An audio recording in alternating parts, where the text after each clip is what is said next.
মন্দিরে তীর্থে ভগবানকে খোঁজার আগে আগে নিজের হৃদয়ে খুঁজুন। নিজের হৃদয়ে কিন্তু ভগবান বিরাজমান আছেন।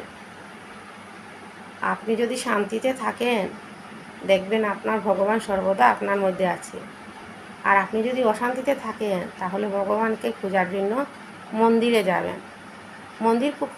মন্দির আমরা তো শ্রেষ্ঠ মন্দির, এই যে এখানে একটা মন্দির, ওখানে একটা মন্দির, ওইখানে একটা মন্দির।